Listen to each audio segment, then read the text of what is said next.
अमरीकी सदर Donald Trump की जंगों की मुखालफत कोई ढकी छुपी बात नहीं। दूसरे दौरे सदारत से पहले ही उन्होंने जहां इस बात को यकीनी बनाया कि गजा में जंग बंदी का मुआहदा हो जाए, वहीं दूसरी तरफ अब उनकी टीम यूक्रेन जंग को अपने इख्तिताम की तरफ ले जाने के लिए सऊदी अरब में रूसी ओहदेदारों के साथ मुलाकात कर रही है। वो अलग बात है कि इन मुज़ाकरात में दूसरा फरीक यानी यूरोप और यूक्रेन फिलहाल गायब हैं।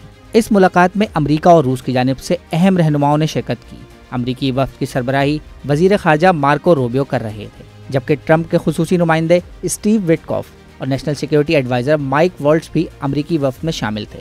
सऊदी वजीर खारजा फैसल बिन फरहान अल सऊद और सऊदी अरब के नेशनल सिक्योरिटी एडवाइजर ने इन मुज़ाकरात की मेज़बानी की, जबकि रूस की तरफ से वजीर खारजा सरगेई लारोव और रूसी सदर पुतिन के दस्तेराज और फॉरेन पॉलिसी पर मुशीर यूरी इशाकोव शरीक थे। ये मुज़ाकरात 4 घंटे जारी रहे और मुज़ाकरात के अख्तिताम पर जारी होने वाला एलामिया भी दिलचस्प है, जिसके बारे में बताते हुए स्टेट डिपार्टमेंट के तर्जुमान टैमी ब्रूस का कहना था कि दोनों ममालिक जंग को ख़त्म करने की राह में हायल रुकावटों को दूर करेंगे।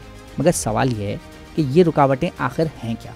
अमेरिका की रूस पर पाबंदियाँ, रूस की मुस्तकिल यूक्रेन के इलाकों में पेशकदमी, या फिर यूरोप का रूस से बात करने से इनकार?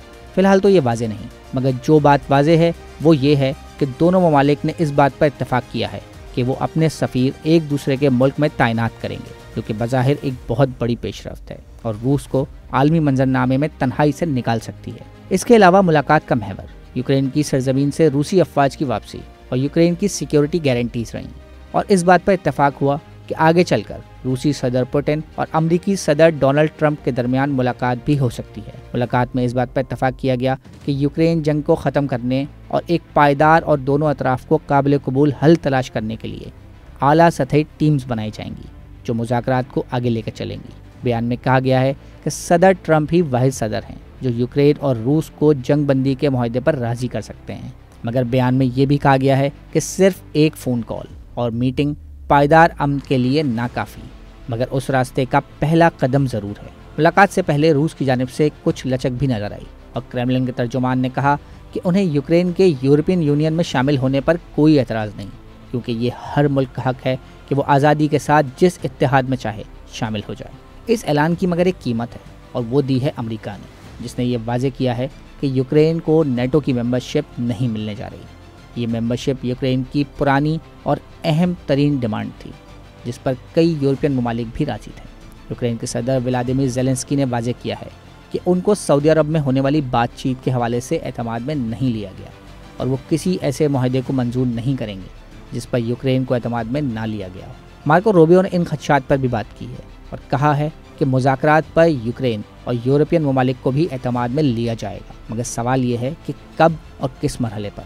ज़ेलेंस्की अमेरिका से सिक्योरिटी गारंटीज भी मांग रहे हैं, मगर ट्रंप जो भाव ताव के माहिर हैं ने जवाबन यूक्रेन से निकलने वाले रेयर अर्थ मेटल्स और दीगर मादनियात में 50% हिस्सा यूक्रेन के पोर्ट्स और एनर्जी इंफ्रास्ट्रक्चर तक रसाई मांग ली है। यूरोपियन रहनुमाओं ने खुद को नज़रअंदाज किए जाने के बाद ऐन मुज़ाकरात वाले रोज़ एक समिट का इनेकाद किया, जिसकी मेज़बानी फ्रांस के सदर इमैनुअल मैक्रोन ने की और जिसमें यूरोपियन रहनुमाओं के अलावा नेटो चीफ ने भी शिरकत की। इस मिनी यूरोपियन समिट का मकसद एक ही था कि अमेरिका रूस मुज़ाकरात के जवाब में एक मुत्तहदा फ्रंट शो किया जाए। मीटिंग के बाद 2 अहम ऐलानात सामने आए। नंबर 1, यूरोप अपने दिफाई अखराजात को बढ़ाएगा, और ये इस खतरे के जवाब में है जिसमें ट्रंप ने ऐलान किया है कि यूरोपियन ममालिक नेटो में अपने शेयर को बढ़ाएं, वरना अमेरिका इस इत्तेहाद से निकल जाएगा। नेटो के हर मेंबर को अपनी GDP का 2% दिफाई अखराजात पर खर्च करना होता है, मगर अब बात हो रही है कि इस हिस्से को 3% तक बढ़ाया जाए ताकि यूरोपियन ममालिक की अफवाज को बेहतर तौर पर इक्विप किया जा सके। और दूसरा नुक्ता जो सामने आया है वो है यूक्रेन में अमन फ़ौज की तैनाती, और ये मशवरा दिया है बरतानिया के वज़ीर आज़म केयर स्टारमर ने, मगर फ़िलहाल इस आइडिया को यूरोपियन ममालिक के दरमियान पजीराई नहीं मिली। जर्मन चांसलर ने इस ख्याल को कबल वक्त करार दिया है। पोलैंड इसका हिस्सा ही नहीं बनना चाहता, जबकि फ्रांसीसी सदर ने इस हवाले से किसी भी कमिटमेंट से गुरेज किया। इटली की वज़ीर आज़म जॉर्जिया मेलोनी ने भी इस मंसूबे की मुखालफत की और कहा कि ये मंसूबा यूरोप और रूस को आमने सामने लाने के मुतरादिफ है। मज़ीद न्यूज़ अपडेट्स और डिजिटल स्टोरीज के लिए सब्सक्राइब करें डॉन न्यूज़ पाकिस्तान।